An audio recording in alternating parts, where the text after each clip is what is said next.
بسم اللہ الرحمن الرحیم۔ امریکہ کے صدارتی انتخابات میں دونوں بڑی پارٹیوں ریپبلکنز اور ڈیموکریٹس میں سخت مقابلہ جاری ہے، مگر تازہ سروے ظاہر کرتے ہیں کہ کملا ہیرس اور ڈونلڈ ٹرمپ کے درمیان ہونے والے صدارتی مباحثے کے بعد ہیرس کو اپنے مد مقابل پر معمولی برتری حاصل ہو گئی ہے۔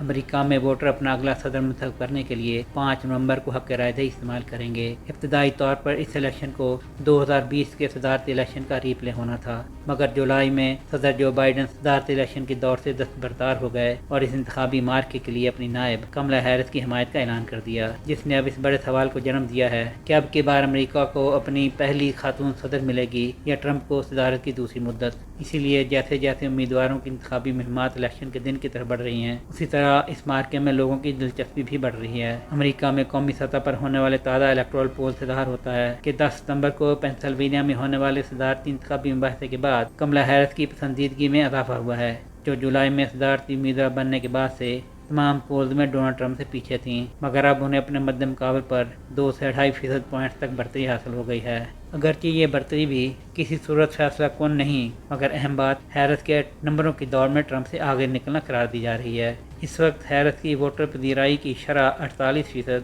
اور ٹرمپ کے لیے یہ شرح 46% ہے۔ انتخابی سروے اور پولز کو صدارتی انتخابات میں ایک مفید رہنما قرار دیا جاتا ہے، جن سے یہ جاننے میں مدد ملتی ہے کہ ایک امیدوار پورے ملک میں کتنا مقبول ہے، لیکن یہ ضروری نہیں کہ انتخابات کے نتائج کی پیشینگوئی کرنے کا ایک دوسرا طریقہ ہو۔ اس کی وجہ یہ ہے امریکہ ایک الیکٹورل کالج سسٹم استعمال کرتا ہے، جس میں ہر ریاست کو اس کی آبادی کے سائز کے مطابق الیکٹورل ووٹ دیے جاتے ہیں۔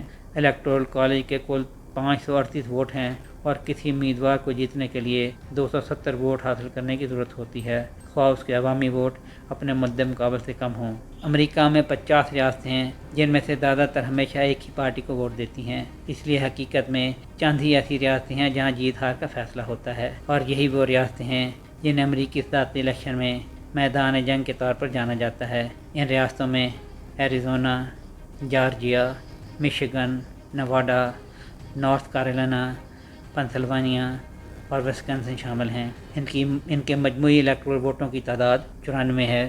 اس وقت میدان جنگ کی ریاستوں میں مقابلہ بڑا سخت ہے، جس کی وجہ سے یہ جاننا مشکل ہے کہ کون واقعی دوڑ میں آگے ہے۔ حالیہ سروے بتاتے ہیں کہ کئی ریاستوں میں امیدواروں کو الگ کرنے میں صرف نصف فیصد پوائنٹ کا فرق ہے۔ اس دوڑ میں پنسلوانیا بھی شامل ہے، جو کلیدی ریاست ہے کیونکہ اس کے سب سے زیادہ 19 انتخابی ووٹ ہیں، جن سے فاتح کے لیے مطلوبہ 270 ووٹوں تک پہنچنا آسان ہو جاتا ہے۔ ہیرس کے ڈیموکریٹک امیدوار بننے کے بعد سے دوڑ کس طرح بدل گئی ہے، یہ بات اس سے واضح ہوتی ہے کہ جس دن جو بائیڈن نے دوڑ چھوڑی تھی، وہ ان 7 میدان جنگ کی ریاستوں میں ٹرمپ سے اوسطاً 5% پوائنٹ سے پیچھے تھے، مگر اب ان ریاستوں میں دونوں امیدوار 1 سے 2% پوائنٹ کے فرق سے سخت مقابلے میں ہیں، اور جب دوڑ اتنی قریب ہو تو جیتنے والوں کی پیشین گوئی کرنا بہت مشکل ہے۔